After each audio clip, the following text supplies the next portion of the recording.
ఇక కడపలో చూసుకుంటే 1380 మంది విద్యార్థులకు ఆధార్ కార్డులు లేవని విద్యాశాఖ అంగీకరిస్తుంది. ఆధార్ కేంద్రాలు, యంత్ర సామాగ్రి అందుబాటులో ఉన్న అవి మూలాకు చేరడానికి అధికారుల నిర్లక్ష్యమే కారణమా? విద్యా సంవత్సరం ప్రారంభమై స్కూళ్లు నడుస్తున్న తరుణంలో ఈ విద్యార్థుల అడ్మిషన్లు, ప్రభుత్వ రాయితీలు నిలిచిపోకుండా విద్యాశాఖ ప్రత్యామ్నాయ చర్యలు ఏమైనా చేపట్టిందా అనే దానిపై మరిన్ని అప్డేట్స్ మా ప్రతినిధి సుబ్బారెడ్డి లైవ్ ద్వారా అందిస్తారు. చెప్పండి సుబ్బారెడ్డి. Kavya, good morning Kavya. ఏదైతే కడప జిల్లాలో ప్రభుత్వ ప్రైవేట్ పాఠశాలలకు సంబంధించినటువంటి విద్యార్థులకు దాదాపు 1380 మందికి ఆధార్ కార్డు లేవనేటువంటిది విద్యాశాఖ నిర్ణయించినటువంటి పరిస్థితి అయితే వీళ్ళందరికీ కూడా ఏదైతే ప్రభుత్వం అందించేటటువంటి రైతులు కావచ్చు, అలాగే ప్రభుత్వం అందించేటువంటి సంక్షేమ పథకాలు కావచ్చు, పాఠశాలలో చేరినా కూడా వాళ్ళందరికీ కూడా అందేటువంటి పరిస్థితి లేదు. దీనికి సంబంధించి అటు ఏదైతే సంబంధిత అధికారులు చర్యలు తీసుకోవాలనేటువంటిది పేద మధ్యతరగతి కుటుంబాలకు చెందినటువంటి తల్లిదండ్రులు ఆవేదన వ్యక్తం చేస్తున్నటువంటి పరిస్థితి ఉంది. అయితే జిల్లాలో దాదాపు ఏదైతే స్వర్ణ గ్రామానికి సంబంధించినటువంటి 480, అలాగే స్వర్ణ వార్డులకు సంబంధించి దాదాపు 235 కార్యాలయాలు ఉండడం జరిగింది. అయితే ఇందులో పనిచేసేటువంటి సిబ్బందికి గతంలో ఆధార్ సంబంధించినటువంటి ఏదైతే ప్రతి మండలంలో కూడా 3 ఆధార్ కేంద్రాలు ఏర్పాటు చేయాలనేటువంటిది ఉన్నత స్థాయి అధికారులు ఆదేశాలు కూడా జారీ చేయడం జరిగింది. అయితే జారీ చేసినటువంటి నేపథ్యంలో అందులో సంబంధిత సిబ్బందికి శిక్షణ కూడా ఇచ్చినటువంటి పరిస్థితి. అయితే గత సంవత్సరం జరిగినటువంటి బదిలీల్లో భాగంగా వీళ్ళంతా ట్రాన్స్ఫర్ అయ్యి వెళ్ళిపోయినటువంటి నేపథ్యంలో ఆధార్ కేంద్రాలకు సంబంధించినటువంటి సామగ్రి కావచ్చు, ఆధార్ కేంద్రాలు సక్రమంగా పనిచేయనటువంటి పరిస్థితి అయితే ప్రస్తుతానికి ఉన్నా కూడా సాంకేతిక సమస్యలు ఉత్పన్నమైనటువంటి నేపథ్యంలో ఆధార్ కేంద్రాలు ఏవైతే ఉన్నాయో అవి పనిచేసినటువంటి పరిస్థితి ఇక్కడ కనిపించడం లేదు.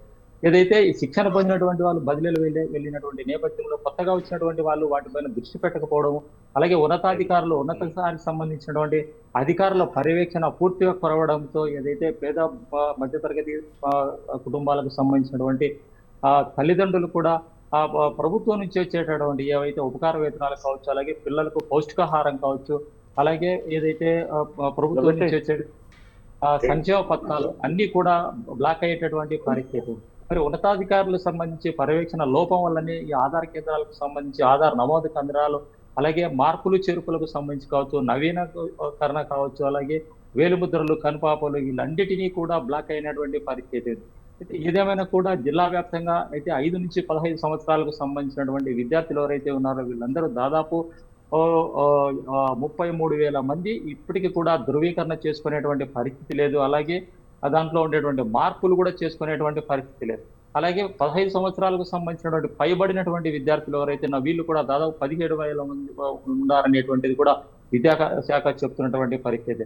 వీళ్ళు కూడా తమ యొక్క బయోమెట్రిక్ కావచ్చు, ధృవీకరణ కావచ్చు చేసుకునేటువంటి పరిస్థితి లేదనేది. అయితే అలాగే ఏదైతే ఈ మొత్తం జిల్లా వ్యాప్తంగా చూసుకున్నట్లయితే కనుపాపులు కావచ్చు, ముఖ చిత్రం కావచ్చు, నవీకరణ కావచ్చు, ఇలాంటి చేయించుకోవాల్సినటువంటి వాళ్ళు దాదాపు 55,000 మంది ఉన్నారనేటువంటిది ప్రభుత్వం అధికారులు చెప్తున్నటువంటి పరిస్థితి. మరి ఇంతమందికి ఆధార నమోదు కావచ్చు, ధృవీకరణ కావచ్చు, బయోమెట్రిక్ కావచ్చు, వీటన్నిటి ముఖ చిత్రం కావచ్చు, నవీకరణ చేసుకునేటువంటి కావచ్చు, మార్పులు చేర్పులు కావచ్చు, వీటన్నిటి కూడా ఇంతమంది విద్యార్థులు ఉంటే మరి ఉన్నతాధికారుల పర్యవేక్షణ పూర్తిగా కొరవడడం వల్లనే ఇంతమంది విద్యార్థులకు రావాల్సినటువంటి సంక్షేమ పథకాలు, రాయితీలు, అందుకు సంబంధించినటువంటి ఉపకార వేతనాలు ఏవైతే ప్రభుత్వం అందించేటటువంటి రాయితీ పథకాలు అన్నీ కూడా నిలిచిపోయేటువంటి పరిస్థితి ఉంది.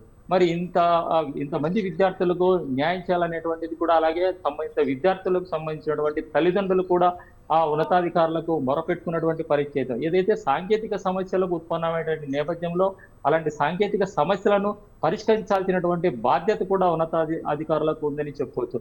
ఏదేమైనా కూడా ఓవరాల్ గా చూసినట్లయితే అటు ఏదైతే స్వర్ణ గ్రామ కావచ్చు, స్వర్ణ వార్డు కార్యాలయాల్లో ఉండేటటువంటి ఆధార్ నమోదు కేంద్రాలు కావచ్చు, నవీకరణ చేసేటటువంటి పరిస్థితి కావచ్చు, మార్పులు చేర్పులు కావచ్చు, అలాగే బయోమెట్రిక్ కావచ్చు, వీటన్నిటిపైన కూడా మరోమారు సాంకేతిక సమస్యలు అనేటువంటి ఉత్పన్నం కాకుండా జిల్లా ఉన్నతాధికారులు పూర్తిగా పర్యవేక్షణ చేసి పేద మధ్యతరగతి విద్యార్థులకు రాయితీలు, సంక్షేమ పథకాలు అందే విధంగా చర్యలు తీసుకోవాలని తల్లిదండ్రులు కోరుతున్నటువంటి పరిస్థితి ఉంది. Kavya, thank you Subba Reddy, thank you for the updates.